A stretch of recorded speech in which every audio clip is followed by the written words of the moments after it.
Yes, I think to myself, what a wonderful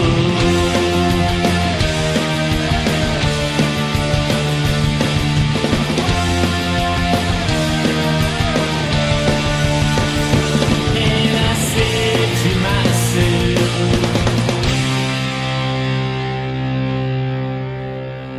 what a wonderful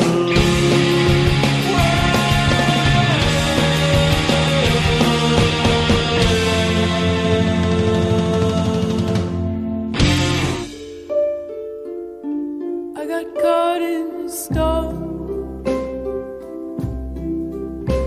and carried away. I got turned around.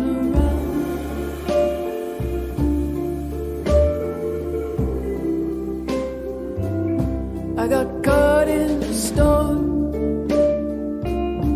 That's what happened to me. So I didn't call, and you didn't see me for a while.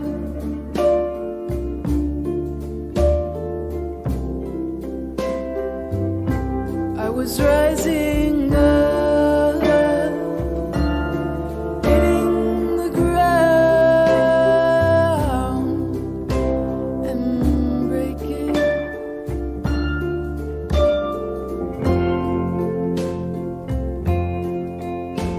And breaking.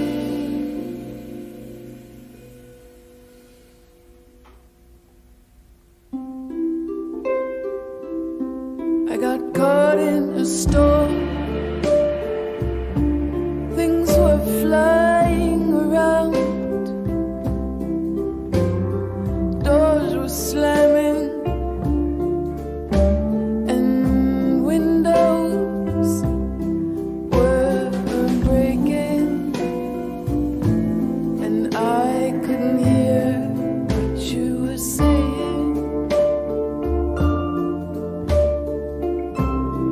I couldn't hear what you were saying. I couldn't hear what you were saying.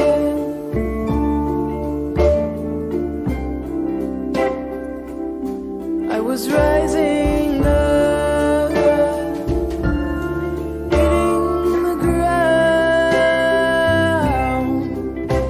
and breaking.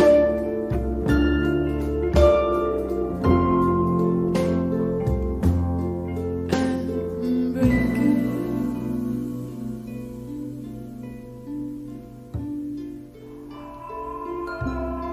Rising up.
mis cenizas un árbol he plantado, su fruto ha dado y desde hoy algo ha empezado.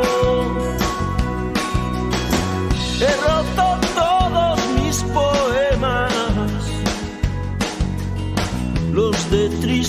tristezas y de penas. Lo he pensado y hoy sin dudar vuelvo a tu lado. Ayúdame y te habré ayudado, que hoy he soñado en otra vida, en otro mundo. Pero a tu lado.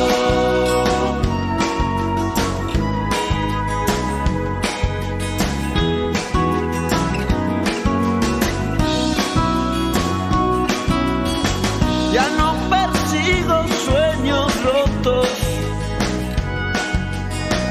los he cosido con el hilo de tus ojos y te he cantado al son de acordes aún no inventados. Ayúdame y te habré ayudado, que hoy he soñado en otra vida, en otro mundo. Pero a tu lado.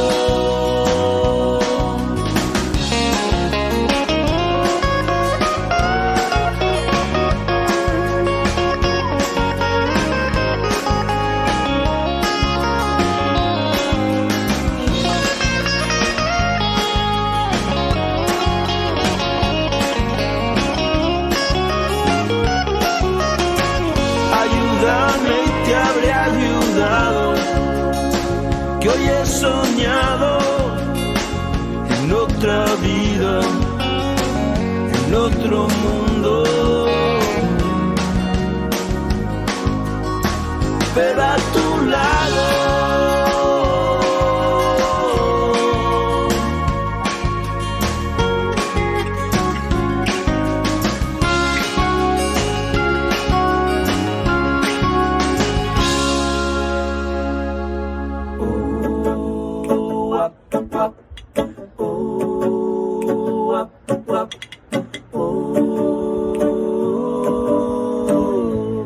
Number 6.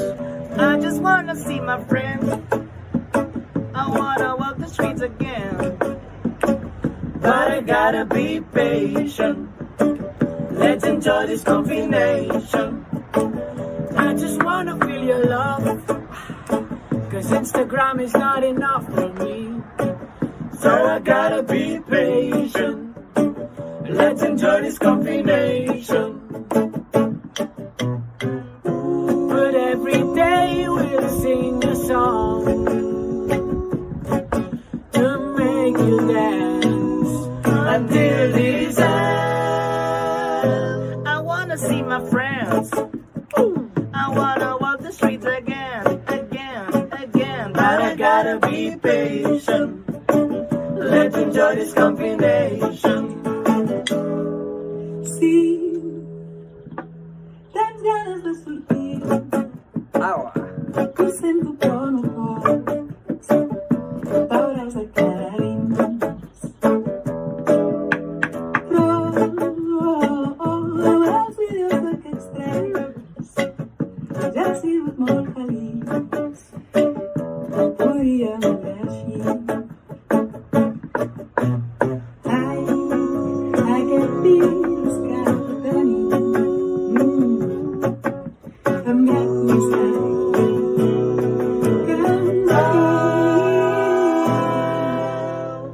I just wanna see my friends.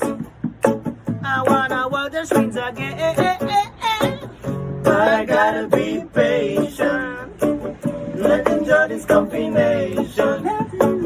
But I gotta be patient. Let's enjoy this combination. I gotta be patient.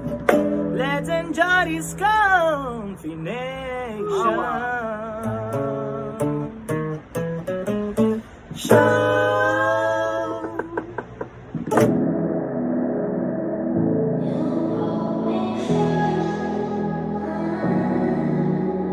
Maybe you don't like talking to me. much about yourself, but you should have told me that you were thinking about someone else.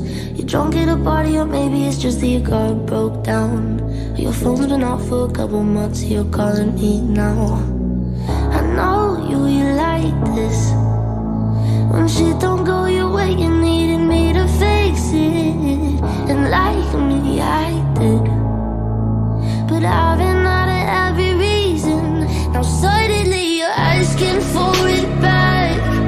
Could you tell me where'd you get the nerve? Yeah, you could say you miss all that we had, but I don't really care how bad it hurts when you broke me first. You broke me first. Took a while, was in denial when I first heard that you moved on quicker than I could've ever, you know that hurt. Swear for a while I was there on my phone just to see your name, but now that it's there I don't really know what to say. I know you like this. When shit don't go your way, you needed me to fix it. And like me, I did. But I've been out of every reason.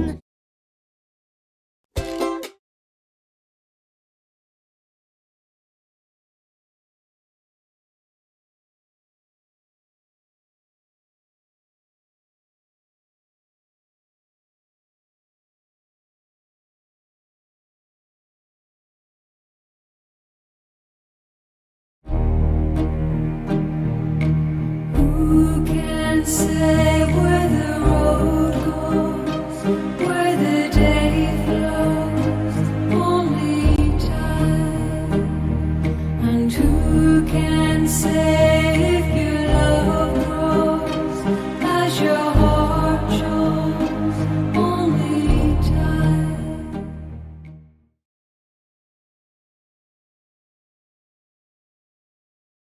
Sí? Bueno, bon dia, bon migdia a tothom. Agrair enormement que us hagueu volgut apuntar amb aquesta xerrada i desitjar que tot flueixi. Estem en zona rural, portem una setmana amb molts nervis preparant-ho tot a nivell tècnic i entra la Maria, ja. I ahir vam fer el directe en castellà, va anar tot perfecte. Avui ens trobem amb alguns problemes tècnics. Llavors, en principi havíem pensat que jo podia explicar una mica el nostre 2020 durant uns 15-20 minuts. Com que és un directe, serà espontani i més o menys sé que hem de parlar, però anirà com anirà. Però el bonic seria que al ser directe poguéssim interactuar. Això no pot ser una conversa, no us puc veure, no us puc escoltar, no podeu aixecar la mà i preguntar-me, però sí que hem posat a disposició un xat on podeu deixar comentaris. El xat el mirarem després de tot el directe que farem. Llavors us agrairíem que el xat l'utilitzéssiu per poder-nos ajudar a millorar, per dir tot allò en crítica constructiva de què us ha semblat, si ha sigut massa llarg, massa intens, massa curt, que no ho heu entès, que parlo massa ràpid, que me n'he anat per les branques, que això acostuma a passar, o si hem tingut molts problemes tècnics. Igualment activem una secció que són preguntes i aquestes sí. Aquí a les preguntes estaria bé que vosaltres poguéssiu interaccionar amb nosaltres i poguéssim preguntar a temps real i contestar a temps real allò que us sembla, si ha quedat alguna cosa per aclarir, si hi ha alguna cosa que no enteneu, si hi ha alguna pregunta que voleu fer perquè ja la porteu en ment i d'això serviria les preguntes. Estem tenint alguns problemes a nivell tècnic perquè no sabem si veieu el xat o no, si veieu les preguntes o no. Aleshores, us posarem també a disposició, per si això no és possible, un telèfon, que és el mòbil que tenim de Mas Martinet, i aleshores per WhatsApp podríeu fer les preguntes i nosaltres les direm i les intentarem contestar si hi ha el nivell suficient com per poder-les contestar. Així que Bé, després d'aquesta petita explicació, no? A veure, no? Hem posat una espelmeta a veure si tot funciona com toca i si el temps i el dia i les tecnologies ens permeten passar una bona estona compartint amb tots vosaltres. Alguns de vosaltres m'heu preguntat pel tast. Havíem pensat en fer el 2020 i potser tenir la possibilitat d'enviar-vos unes mostres de 2020, perquè jo avui, a diferència de vosaltres, estic tastant tots aquests 2020 per poder-me inspirar en l'explicació. Però el 2020 acaba de néixer i encara no l'hem acompanyat en la criança, que la criança no és res més que una estabilització del vi. I aleshores no teníem la certesa, la suficient confiança de que us poguessin arribar les mostres amb les característiques suficients d'estabilitat perquè el poguéssiu tastar. Per tant, també se'ns va passar pel cap, potser, fer una explicació sobre de l'anyada 2018, perquè és l'anyada que ara traiem a mercat i us podríem explicar com va ser l'anyada, com la vam poder acompanyar durant la criança i què és el que està donant amb ampolla i així poder compartir les ampolles que vosaltres tasteu amb les que jo tasto i poder-vos explicar. Per què el 2020? Doncs perquè ha estat un any convuls, ha estat un any incert, ha estat un any difícil i ens ha repercutit en molts canvis. I el 2020 ens ha ensenyat que durant molts mesos tota aquella part de gent que, com el distribuïdor, els venedors que sortien al carrer a explicar, els restaurants, els metres, els sommeliers, tota aquella xarxa de gent que tenim al voltant i que estan explicant què són els nostres ulls, les nostres boques, els nostres cors, les nostres mans i estan explicant els nostres vins a tots vosaltres, que en definitiva sou els que obriu les ampolles i us les beveu, doncs amb la situació de la pandèmia havia pràcticament desaparegut i per tant ens havíem sentit completament desconnectats de tots vosaltres. Així que aquest 2020 ens ha ensenyat en què havíem de trobar els canals suficients com per poder-nos retrobar i poder establir un diàleg amb tots vosaltres.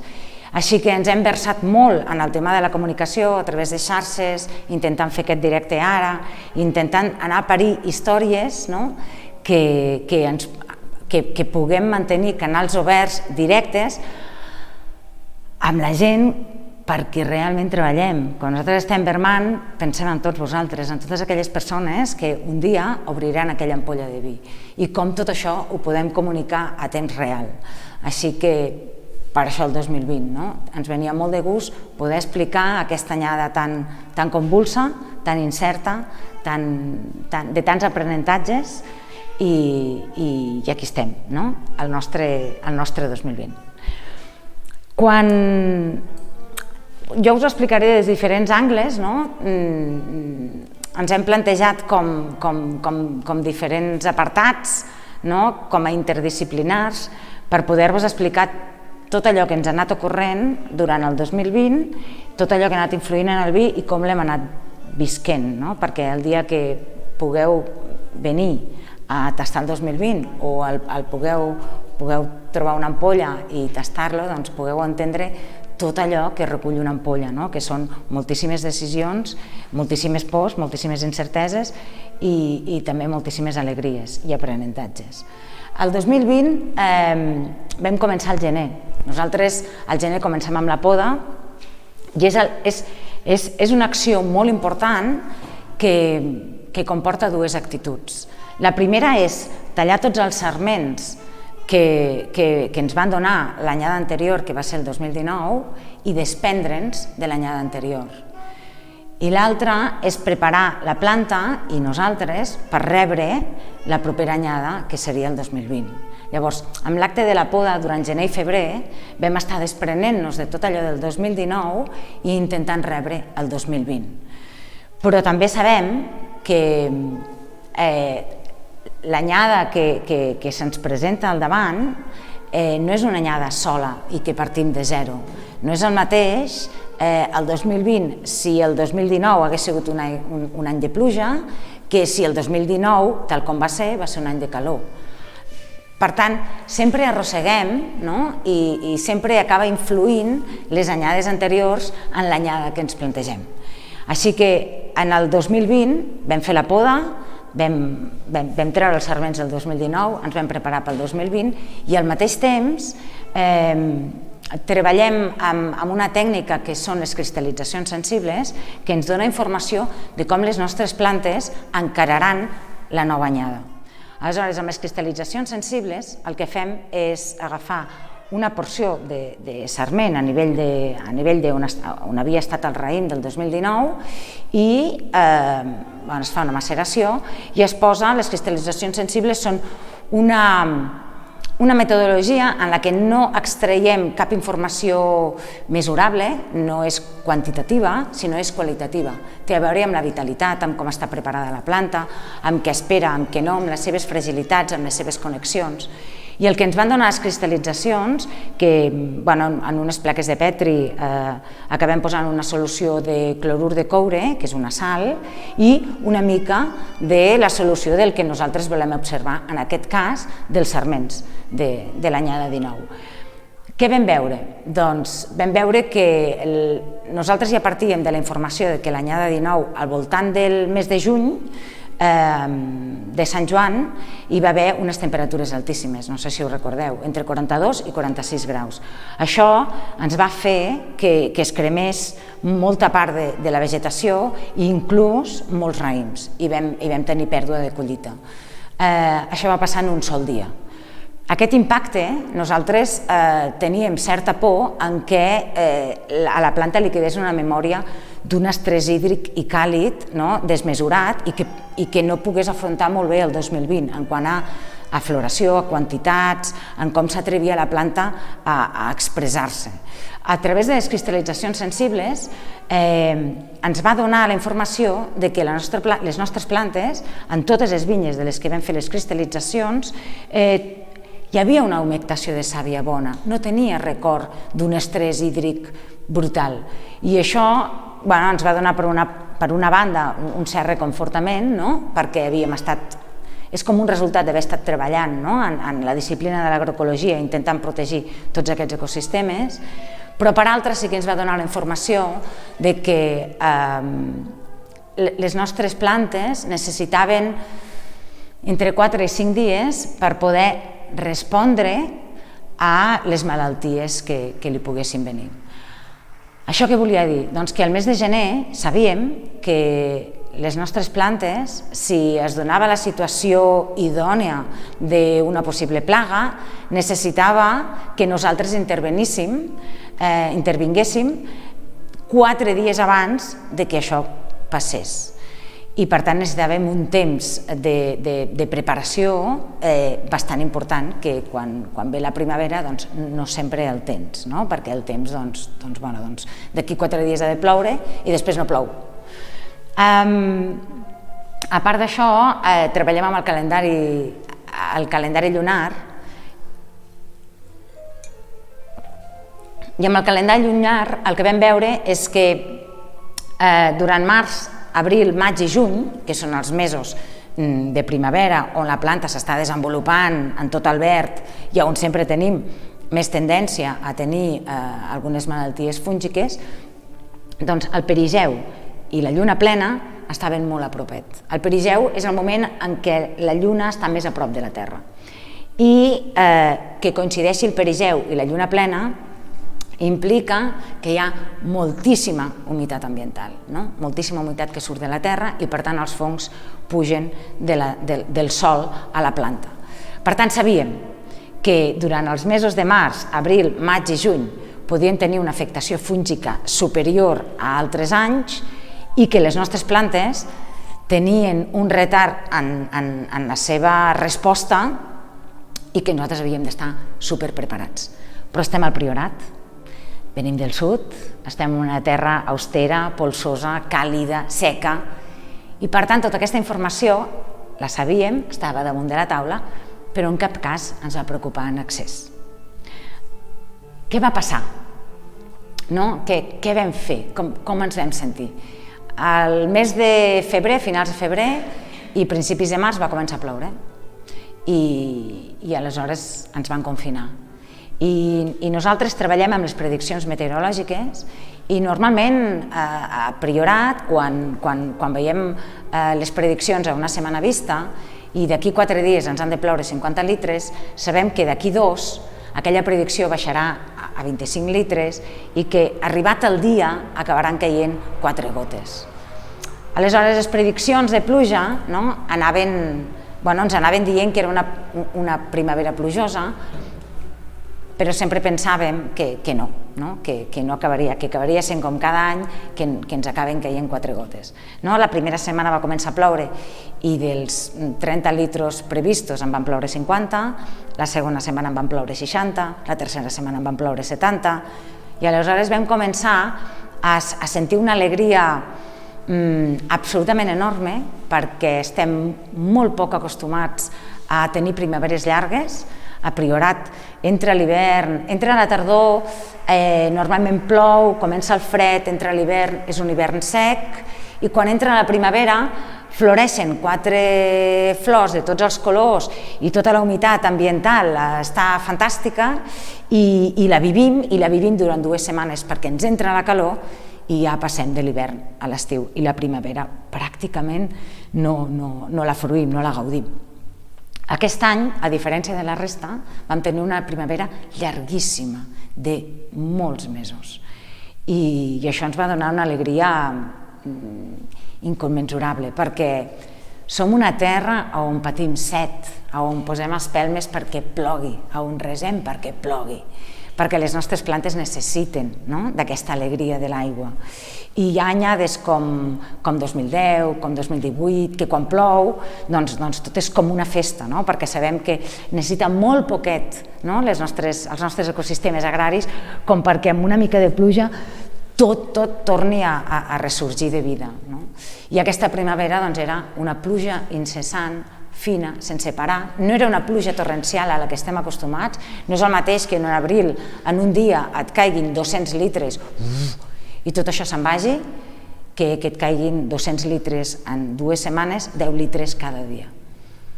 A mesura que anava plovent incessantment, ens vam anar adonant que la possibilitat de l'aparició de mildiu, que és una malaltia fúngica, és una plaga que es dona en zones humides i que nosaltres la tenim en comptades parcel·les i en comptats anys, doncs era una possibilitat real en tota l'extensió de les nostres vinyes. I aleshores vam decidir que havíem d'actuar sabent que les nostres plantes necessitaven 4 dies per poder respondre. Per tant, vam començar amb les decoccions. Vam començar amb les decoccions de cua de cavall, ens vam començar a posar nerviosos, les vam combinar amb decoccions de ceba, d'hipèric, d'aquilea, de milenrama, de camamilla, i va arribar un moment en què nosaltres anàvem esprintant, anàvem aplicant totes aquestes decoccions i anàvem tractant totes les nostres vinyes i el mildiu era una plaga real que estava instal·lada a tot Catalunya. Em diuen que portem 15 minuts, jo m'he promès. Què? Atenta. Ai, Déu meu, que avui no acabaré. Vaig ràpid. I ens vam prometre, vam veure que el mildiu estava apareixent a tot arreu i el mildiu ens entra per diferents òrgans a la planta. Ens entra primer per fulla, gràcies a les decoccions i a l'estar atents i a la resiliència de les nostres vinyes, no ens va entrar d'una manera escandalosa en fulla. Després arriba la floració al mes de maig i si ens entra el mildiu en floració perds tota la collita, tampoc va ser el cas, ens va entrar una mica però ho estàvem com gestionant bastant bé i aleshores com que no parava de ploure i l'amenaça del mildiu estava al 100% dia a dia durant mesos, doncs ens vam haver de plantejar si a part de treballar amb fitoteràpia doncs volíem treballar amb coure o no. Llavors vam decidir que en alguna vinya vam posar mitja dosi de coure, però vam veure que el temps, el clima, la situació demanava moltíssimes aplicacions de coure o abandonar la nostra idea de treballar en ecològic i en agroecologia i poder protegir les nostres plantes amb sistemes convencionals. Aquest va ser un dels moments més durs, possiblement, d'aquesta primavera, i la qüestió era abandonem les nostres bases o plantegem que podem perdre una collita, i vam decidir l'opció B.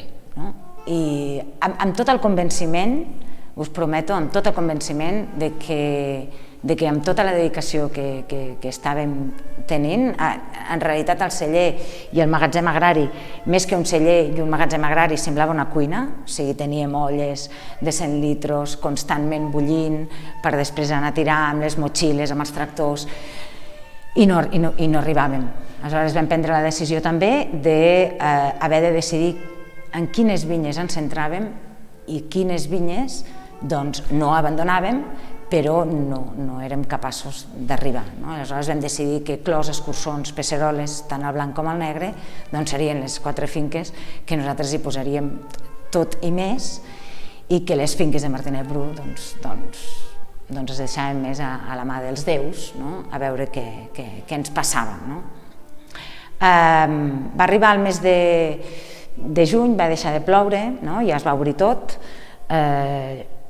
i al juliol vam veure que ens havia entrat el mildiu larvat, que és un mildiu que entra per la rapa, i que en qüestió d'una setmana et va desapareixent el raïm. Aleshores nosaltres anàvem a les finques, miràvem i ens preguntàvem, la setmana passada aquí hi havia més raïm, no? És una sensació, i tornàvem a l'altra setmana i n'hi havia molt menys. Aleshores ens va començar a entrar, vam passar d'aquella alegria inicial a una por i a una presa de decisions dura, a arribar al mes de juliol, veure que ens desapareixia el raïm i entendre que això, que es destapaven totes les pors, la pèrdua, la fragilitat, la vulnerabilitat, i vam decidir que ens havíem de reorganitzar. I aleshores vam decidir que manteníem a tot l'equip i que tot l'equip, indistintament a què es dediqués, si a un tema informàtic o a comunicació o a vinya o a celler o a ventes, doncs aniríem tots a la una i posaríem tots els nostres esforços allà on calgués. I les dues directrius que vam marcar van ser a vinya, o sigui, hem estat tots i totes hores i hores despampolant, traient les fulles infectades, traient els raïmets infectats, obrint, intentar respirar, aplicant les decoccions, i moltíssima feina feta. Cada dia a la vinya amb aquella sensació de que vas perdent mica en mica i que això no ho pots aturar. I també en comunicació, perquè, com us he explicat abans, havíem perdut tota aquesta xarxa, aquest canal que ens comunicava amb tots vosaltres, i aleshores vam decidir que aquests eren els dos focus nostres. Vam acabar a agost amb la convicció de que la vinya aquest any ens donaria el millor que pogués, i que la sensació de fracàs ens l'havíem de treure del damunt perquè hi havia coses que estaven per damunt de nosaltres, funcionaments externs que no depenien de nosaltres i que per tant ho havíem d'acceptar. I va arribar la verema. I què recollim? La verema és sempre una festa, aquí, i suposo que a tot arreu, però és recollir el fruit de tant d'esforç durant tot l'any. I aquest any per una banda en teníem moltes ganes perquè l'esforç havia sigut suprem, i per altra sabíem què és el que ens trobaríem. Així que vam anar a Vermà, i així com d'altres anys, quan ens trobàvem una rapa amb 2 granets, doncs no el vermàvem, si hi havia gatolls tampoc els agafàvem, i ens dedicàvem a vermar els raïms plens i bonics. Doncs aquest any vam tenir la sensació d'anar a espigolar. Anar a espigolar és anar a recollir la collita, el que queda al camp després de la collita, i bé, el mildiu havia vermat abans que nosaltres i nosaltres ens hem dedicar a espigolar. I quan us dic que vermàvem raïms amb 2 granets, no és una metàfora, és això, vermàvem raïms amb 2 granets.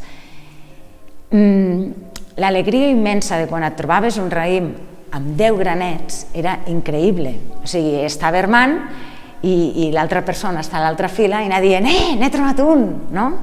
I era un a mitges, i l'alegria era immensa. Jo crec que una de les feines més apassionants, una de les coses més apassionants que hem après durant tot aquest 2020 és aquesta capacitat de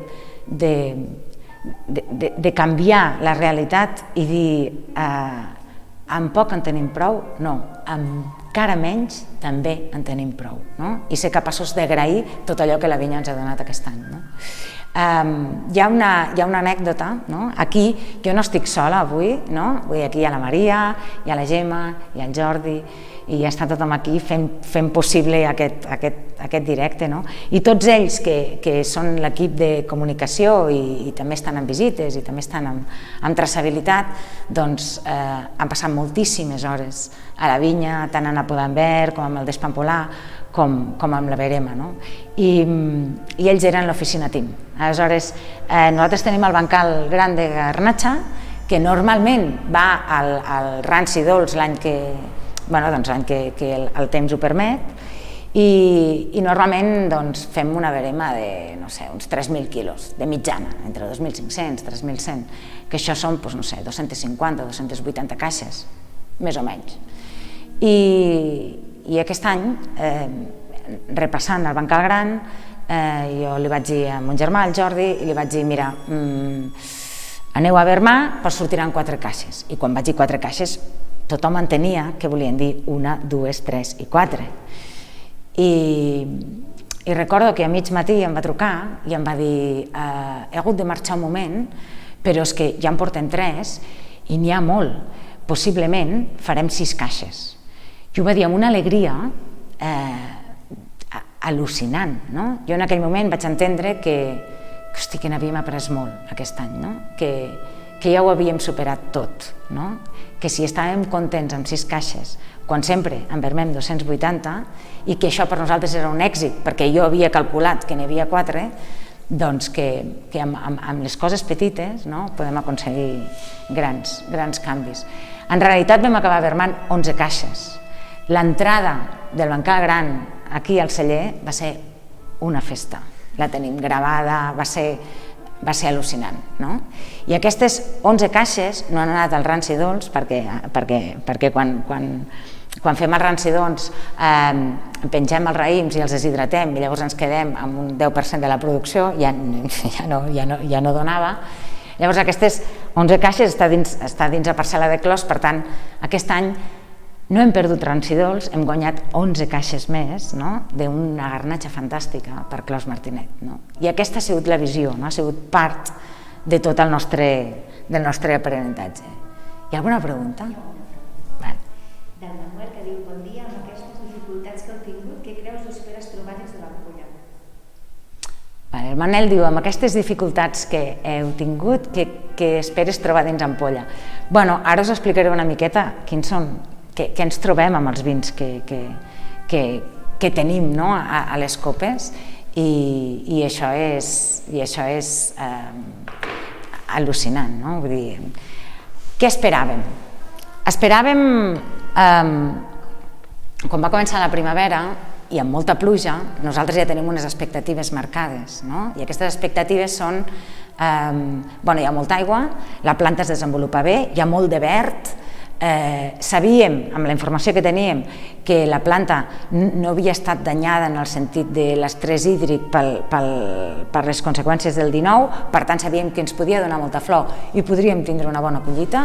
Per tant, jo ja m'imaginava raïms plens, sucosos perquè hi havia molta aigua, per tant elegants, fins, amb una gran acidesa, que la maduresa hagués anat lenta, i per tant vins com a molt fins i molt generosos i com a, no sé, molt aeris, no?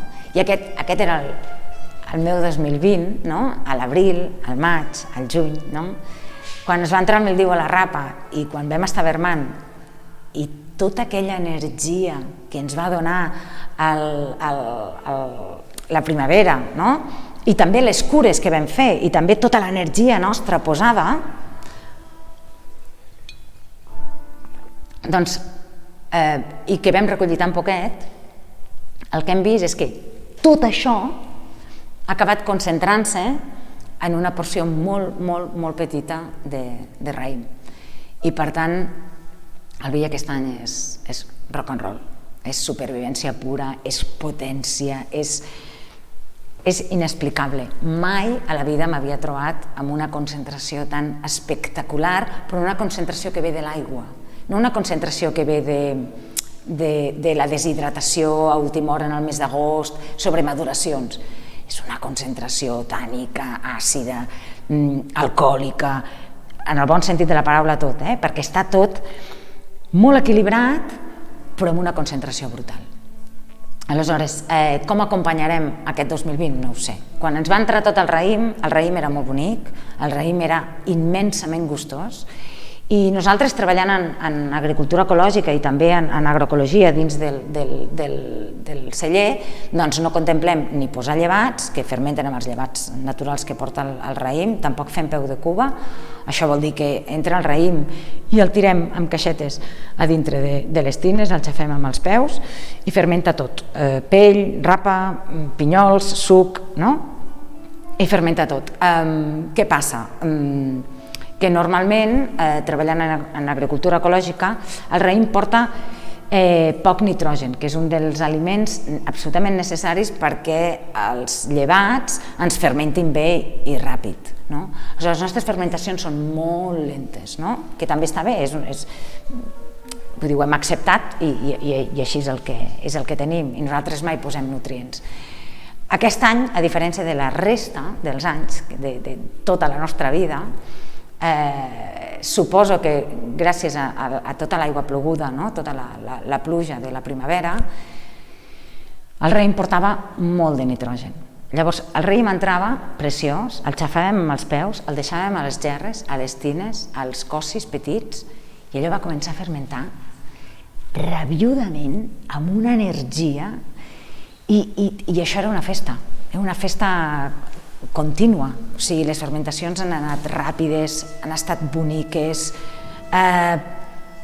no sé, ha sigut com d'una generositat concentrada en un pot petit, no? I una concentració absolutament increïble. El tema és que ara ens estem preguntant com acompanyem aquests vins durant tota la seva criança. Hem elaborat de la mateixa manera, per exemple, Camí Pesseroles i el Brisat, que els dos venen de la mateixa zona, són dues finques que pràcticament es toquen, i els dos han tret el raïm, els han xafat amb els peus, a dins de gerres de ceràmica, poroses, han fermentat allà dins ràpidament, en 3 setmanes, ràpidament, jo dic 3 setmanes perquè sempre ens dura com 2 mesos, si tu poses llevat convencional, en una setmana tens la fermentació feta. Però han estat fermentant 3 setmanes, hem premsat, han fermentat amb la rapa, amb la pell, i són dos mons. Normalment el vi més potent que tenim és Camí Pesseroles negre, aquest any jo crec que el vi més potent que tenim és el Brisat. I de la mateixa manera hem elaborat amb les mateixes gerres escurçons, i potser és l'escurçons més fragant, més fi i més delicat que hem fet mai. Aleshores, com podem acompanyar cada vi, aquestes expressions? Doncs de moment tenim, també per la dificultat amb el tema de la quantitat, ja no ens plantegem de posar una tina de ciment de 7.000 litres, no hi ha vi per omplir-les. Ens han arribat uns ous preciosos de formigó de 1.900 litres, hi haurà vins que hi cabran, hi haurà vins que no podran omplir, no? Jo havia pensat, això serà escurçons, no hi cap aquest any, no hi ha prou vi. I per tant jugarem amb les àmfores de ceràmica i jugarem amb les de majoanes. Les àmfores de ceràmica tan vitrificades com no, i les de majoanes de vidre. Aleshores, durant tot aquest acompanyament intentarem veure com va responent el vi, si està feliç, si està enfadat, si podem anar mantenint aquesta vigorositat i aquesta força i com també l'anem polint, perquè ara mateix és un rock and roll que costa una absoluta barbaritat. El Juanjo ens diu si a Venus i a Universal també hem patit la mateixa situació, i el Bernat ens diu que com assegurem que els llevats són els que us interessen si fem fermentacions espontànies. Val. A veure, tema dels llevats, no ens assegurem. Hi ha altres opcions tècniques, que seria agafar una mostra de llevat, o sigui una mostra de raïm de diferents parcel·les, fer-los reproduir en un reactor, analitzar quins llevats tenim i llavors seleccionar aquells que volem, i d'això hi ha moltes proves. Nosaltres treballem amb la visió de que tot allò que rebem de la vinya cada any és diferent, perquè cada any hi ha un pool de llevats diferents, no tots els anys tenim les mateixes espècies de llevats, i per tant cada any la fermentació va a la seva bola, té a veure amb aquella anyada, té a veure amb com hem treballat la vinya, i nosaltres estem preparadíssims per acceptar que aquells llevats ens donaran això, el millor d'aquella anyada, i acceptem aquelles característiques. Fa anys que vaig decidir que jo feia un pas enrere i que deixava de controlar la major part de coses que passaven mentre s'està fent el vi, i que permetia al vi expressar-se amb tot allò que recollim d'aquella anyada. Per mi, el que és molt important és com hem treballat aquelles vinyes, com ens arribarà aquell raïm i aquells llevats. Aleshores, si treballem amb fitosanitaris convencionals, necessitaré ajuda d'altres llevats, perquè m'estaré carregant tota la microbiota, però entenc que si estem treballant en una manera equilibrada per anar desenvolupant biodiversitat i que tot allò ve d'un equilibri, doncs aquest equilibri és el que deixem que passi al celler. Aquest pas enrere i de no control no vol dir que no estiguem atents, no vol dir que no estiguem al damunt, però intentem al màxim no interferir en tot això. Tots els llevats són molt benvinguts aquí. I l'altra pregunta, que és la de Venus a Universal, de si a Venus a Universal hem patit el mateix, hem patit el mateix.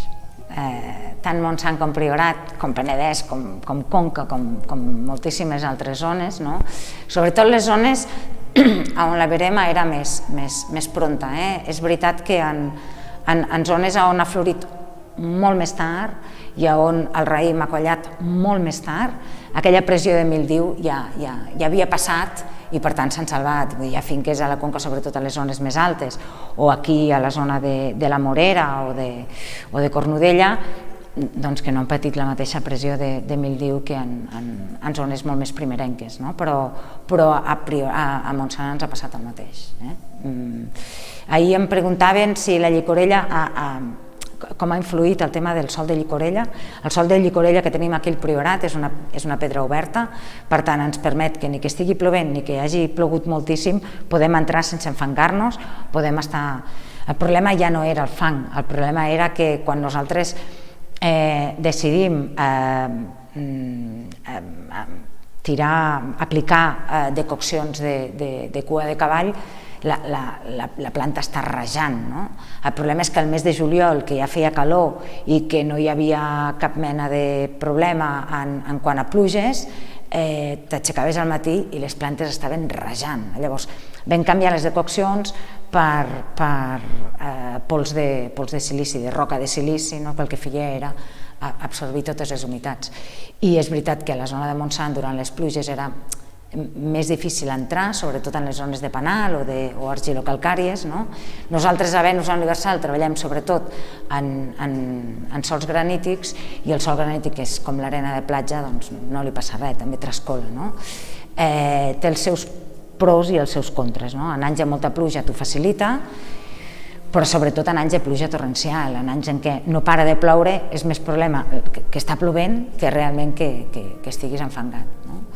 Però sí, més o menys ha anat de la mateixa manera, la vivència és bastant genèrica, jo crec. La Maria pregunta si farem algun tractament preventiu de cara a l'any que ve. La Maria pregunta si farem un tractament preventiu de cara a l'any que ve. No. O sigui, tractaments preventius pensant en què hem tingut mildiu, no. Tots els tractaments que fem es podrien titllar de preventius perquè intentem no anar darrere la malaltia, però el que fem és reforçar la planta més que no permetre que s'instal·li el fong. Un tractament preventiu seria treballar amb coure, i no treballem amb coure. Les decoccions tenen a veure amb no permetre que el fong pugi a les plantes. Llavors, què hem vist de cara a l'any que ve? Just comencem ara, iniciem la poda, per tant ens estem desprenent del 2020 i estem encarant el 2021. I què sabem? Sabem que totes les fulles, perquè treballem amb coberta vegetal, al treballar amb coberta vegetal i tenir tota l'herba constant al damunt del banc, fa que quan cauen les fulles el vent no se les emporta, es queden allà. I en les fulles i en els sarments és on tenim les espores de mildiu que aquest any tan mal ens han fet. El que farem és no llaurar, com hem anat fent aquests últims anys, per tant no aixecarem les espores. I els sarments, en comptes de trinxar-los i tornar-los a la vinya, que és una de les pràctiques que fem, en farem biochar, en farem carbó. O sigui, ara els estem com cremant, en fem carbó, no cendra, i això ho apliquem a la vinya també. I per tant aquí ja eliminarem part de la possible contaminació. Aquestes fulles i aquestes espores que aniran romanent en el sòl i que s'aniran degradant, es diu tècnicament que aquestes espores almenys durant 3 anys estaran allà amb possibles infeccions. Què hem vist amb el calendari lunar de 2021? Doncs que març, abril i maig el perigeu i la lluna plena tornen a estar juntets. Aleshores hem planejat tot un sistema de millora de maquinària per poder aplicar totes les decoccions de cua de cavall 5 o 6 dies abans de cada perigeu per poder prevenir, plogui o no plogui, aquesta possible reinfectació de mildiu perquè tenim les espores a la vinya. Però seguirem acceptant el que passi. Estem a priorat, les grans intervencions a nivell convencional ens farien moure totes les bases, ens faria trencar en allò que pensem i per allò que lluitem, i crec que no estarem disposats a fer-ho. La Quima pregunta quantes botelles farem, si arribarà per tothom. La Quima pregunta quantes ampolles farem i si arribarà per tothom. Sí. Vam fer una porra quan va començar el tema del mildiu i primer vam dir no ens està afectant. I després vam dir, no ens està afectant, només una mica, i sentíem els veïns i altra gent que deia, s'ha perdut tota la collita, i nosaltres, ai, que bé, i treballant amb decoccions, i no ens està afectant, fins que ens va afectar i veiem que el raïm anava desapareixent. Llavors vam fer una porra no d'allò que perdríem, sinó d'allò que vermaríem, perquè els percentatges en pèrdua eren tan elevats que preferiríem fer la porra sobre el que vermaríem. Jo vaig apostar que vermaríem un 15%, hem vermat un 14%, llavors vaig guanyar la porra. I aquest 14% en realitat no és un 14% dividit, o sigui, homogeni en totes les finques. Com us he explicat, ens vam centrar en Clos Martinet, en Escurçons i en Peceroles, i aquí estem com al 50%, més o menys. En alguns una mica més, en alguns una mica menys. I el que ha patit més són les 3 finques de Martinet Bru, que són les que no vam estar, no? Les que no ens va donar coll a poder estar protegint-les a temps. I, per tant, fa 15 anys que treballem només amb raïm propi i aquest any la decisió, no? Que també es va posar damunt de la taula, va ser, en el cas que no tinguem prou collita i que seria possible comprar raïm, jo entenc que per Clos Martinet, Escursons, Peceroles, Brisat i Verge i Camí Peceroles no, però per Martinet Bru ho havíem fet durant molts anys, havia nascut de compra de raïm a altres viticultors i per tant aquest any hem decidit comprar raïm per Martinet Bru, li hem comprat a 2 viticultors i amb un més petit, amb 3, i de Martinet Bru en farem molt menys, però és sobretot de compra fora. Per tant, a nivell de producció, jo crec que havent bermat un 14%, estem en un 50% de producció d'un any normal. Però hi ha hagut anys que, sense adonar-nos, com 2012 o 2016, anys molt durs, teníem pèrdues fins al 40%. O sigui, ja hi hem passat per aquí, no? No ha sigut potser l'escandalós que ha estat 2020, no? Però sí, aquesta heterogeneïtat amb pèrdua de raïm per la calor, sobretot, mai per un tema d'accés de pluja, doncs ja ens havia ocorregut, així que seguirem endavant. El Bernat torna a preguntar, a l'hora de segar la coberta vegetal no pot pujar la planta igualment? El Bernat pregunta, a l'hora de segar la coberta vegetal no pot pujar la planta igualment? Mira, no ho sé, nosaltres aquest any, per primera vegada, i no té a veure amb el mildiu, o sigui, és una decisió que havíem pres abans, vam decidir perquè ja portem anys donant-li toms, que deixaríem créixer la coberta vegetal i que la xafaríem, no la tallem. El que hem vist en aquests últims anys és que anant-la tallant, amb el vent, amb el tal, s'asseca, acaba com desapareixent, no? I aleshores el que farem és provocar un jaç, no? O sigui, crearem un jaç. Aleshores, quan tens una coberta vegetal alta, passes una mena de rulo, no? Que el que fa és com mig trencar una mica les tiges i les aixafa. Aleshores, el que fa és que la coberta vegetal segueix transpirant, però ja molt mínim, fins que ja es va secant i mantenim tots els rostolls i totes les arrels bé i mantenim totes les tiges, no? Protegint el nostre sòl. Aleshores, quan fem això ens quedaran totes les fulles encara no degradades també a sota. Per tant, jo entenc que això ens pot ajudar a que no ens pugi el fong. De tota manera, les decoccions les aplicarem en perigeu i ho farem des del mes de febrer i intentarem anar descobrint i observant si amb aquestes pràctiques som capaços de superar totes aquestes adversitats. Però hi creiem molt. Una de les coses que hem canviat aquest any també és que només farem aplicacions de carboni i no farem aplicacions de nitrogen en sòl, això vol dir que ja no treballarem amb compost i jo crec que tot això ens pot ajudar moltíssim a desenvolupar fongs diferents i bactèries nitrificants diferents de les que estàvem treballant en sòl i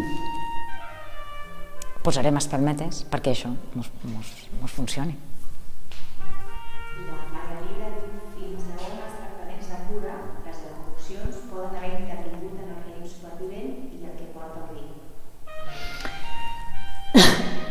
Doncs la Margalida pregunta fins a on els tractaments de les decoccions poden haver intervingut en la cura i com pot afectar o intervenir en el vi. No ho sé, la veritat és que no ho sé. Les finques on vam estar més atents són les que hem tingut menys pèrdua de raïm, per tant entenc que això ha funcionat, però també us haig de dir que una de les 3 finques de Martinet Bru va desenvolupar d'entrada tal vegetació que havíem d'anar a intervenir tant, a lligar i tal, i no podíem entrar amb el tractor, que vam dir, la deixem per perduda. I ha sigut la finca que més hem produït aquest any. O sigui, semblava que el mildiu no li hagués afectat. Hi ha hagut gent que ha treballat en convencional i ha tractat durament amb molts tractaments i ha perdut la collita. Hi ha gent que... Aleshores, hi ha moltes coses que ens hem perdut aquest any, no? Teníem la sensació de que, bueno, és només l'aigua, aleshores el que vam fer va ser emmirallar-nos en zones humides on el mildiu és una malaltia important, no? Com Suïssa, com Alemanya, com França, però és que les temperatures aquest any, encara que ens hagin semblat fresques per un tema d'humitat, superen les de l'any anterior. Aleshores, estem en temperatures molt altes. Aleshores, aquest joc d'humitat permanent i temperatura tan alta ha fet una explosió de virulència. Hem vist zones en la mateixa finca on pràcticament el mildiu no ha tocat i en canvi l'altre sí. Té molt més a veure amb com estava la planta preparada i en la nostra actitud, a mi em sembla que realment en poder quantificar alguna cosa mesurable. Aleshores, aquí ens perdem. No sé fins a quin punt ha anat bé, però jo hi confio pel que hem estat veient. Com ha pogut intervenir dins el vi? Doncs són fitoteràpies, vull dir, al final ha anat plovent molt i això també s'ha anat... No sé si hi ha alguna de silici que ha quedat en els vins, però en realitat és una molècula molt pesada, és un element pesat que en tot cas amb els trasbalsos si queda alguna cosa de silici doncs desapareixerà. Una de les coses que hem vist en aquest 2020 és que nosaltres a Priorat tenim dos vents predominants. Un és la garbinada, que ens ve de llevant, que ens porta, normalment és per les tardes, ens porta frescor, humitat i temperatures més baixes, i l'altre és l'ocerec, que ens ve de ponent, i és un vent sec, càlid, que ho aixuga tot i que ho deshidrata tot. Estem a Priorat. Cada any resem perquè ens bufi la garbinada i ens porti alguna d'humitat, i perquè, sisplau, el serè no bufi gaire, perquè si no ens deshidrata i perdem collita. Aquest any és el primer any que hem resat perquè, sisplau, el serè bufi o bufés. I és l'any que més dies de garbinada hem tingut. Aleshores, en realitat, hi havia dies que semblava que tot fos un gran despropòsit. Però el que sí que hem trobat amb els vins és que aquest any els vins són salats. I això estem convençuts que és de la garbinada que ens porta l'aire de mar. Però és la primera vegada que els vins a Priorat no són dolços i són salats. Així que hi ha moltes coses que potser ens perdem, que a través de l'observació intentem donar explicació, però que tampoc sabem del cert si aquesta explicació és certa. A mi només em queda convidar-vos a venir a tastar els 2020 o a esperar-vos, no sé, 18 mesos a que puguin sortir o 20 mesos a que puguin sortir a mercat, i que llavors pugueu compartir si tot això que hem estat explicat i que hem viscut ho podeu anar trobant a dins de cada ampolla, en cada mesura. La Ruth pregunta o reflexió, com s'explicarà tot això? Ha estat una feina ingent i admirable? Perdona. Que com s'explicarà tot això, que ha estat una feina ingent i admirable en les etiquetes de 2020? I també després diu, i l'anyada tan particular que s'ha viscut, té alguna cosa a veure amb el cromatisme i la llum que veiem a les copes?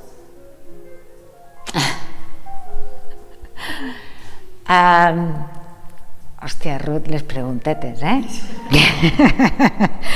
Bueno, la Ruth pregunta si d'alguna manera traduirem a les etiquetes tot aquest esforç de creativitat que hem tingut durant el 2020.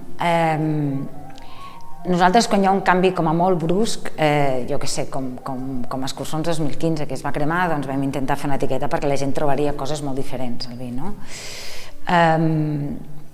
També posem una frase en la que ens definim, en la contraetiqueta.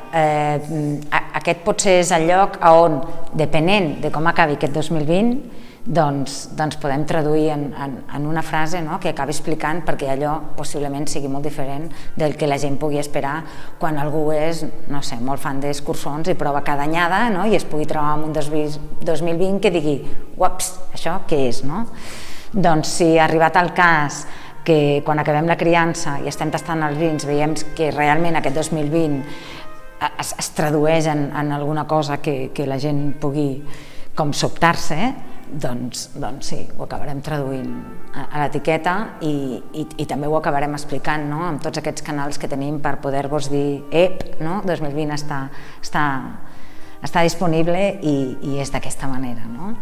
I segur que trobem la manera de comunicar-vos, no? I l'altra pregunta, que ja era superdifícil i ja me n'he oblidat. Els colors i cromatisme. El cromatisme per aquestes copes. Bueno, venim de negres, no? O sigui, tradicionalment Mas Martinet és negre, no? Però des de fa ja uns quants anys, no? Bastants, vam començar amb el brisat, ara amb el verge, els cursons tenen un color molt diferent de pesseroles, i això, bueno, clar, no, segur que no es pot apreciar, però no es pot apreciar, no. Bueno, aquest que és lila total, que ja ho veieu, i aquest no, aquest és els cursons i aquest és pesseroles. És el que us he dit abans, o sigui, ho hem fet tot igual, hem patit el mateix, i és increïble com aquest any cada finca s'ha situat en el seu lloc. Tinc una sensació de que cadascú de nosaltres ens hem retrobat o hem trobat el lloc al món, no? I això ha passat en tots els nostres vins. I això és espectacular. Jo espero que aquest sigui el nostre aprenentatge i que ho puguem acabar de definir en totes les properes anyades, no? Puguem acabar d'entendre, però jo crec que ens mirem ja cada parcel·la i cada vi d'una manera diferent des d'aquest 2020, perquè ells sols s'han posicionat en llocs com diferents, no? Que era una mica el que veníem acompanyant i observant aquests anys, però mai amb la contundència tan bèstia, no? com aquest 2020. No? I el brisat aquest any és una bogeria, vull dir, és una bogeria, no sé, no ho puc explicar. Té un color daurat intens que és això, no? 2020, rock and roll. I s'han acabat les preguntes, jo he promès un quart d'hora 20 minuts, em sembla que m'he passat una miqueta, us demano disculpes. No sé si ha funcionat el xat i les preguntes, ha funcionat tot al final, bien, Espelmet ha funcionat. Això d'estar en zona rural sempre ho dificulta tot. Hem passat moltíssims nervis, però ens ho hem passat molt bé, tot l'equip, i us vull agrair infinitament que hagueu estat aquí passant aquest temps amb nosaltres i dedicant aquest temps a nosaltres, i espero que us puguem anar oferint diferents opcions, no? Perquè hem iniciat la pàgina web, pengem al blog articles no només nostres sinó de gent del voltant amb qui ens sembla interessant poder col·laborar, no? Ara estem com així focalitzats amb els vins oxidatius i hem demanat molta ajuda a gent que ja fa rancis, a gent que ha experimentat, i poder anar obrint entre tots una mica la ment a la diversitat d'aquest món del vi, que és absolutament espectacular, i us esperem en la propera proposta que se'ns acudeixi, perquè aquest canal directe amb tots vosaltres, perquè us prometo que cada vegada que vermem, que obrim una ampolla, que tastem des de tina, que només pensem en vosaltres, així que us agraïm eternament aquesta dedicació de temps i fins a la propera.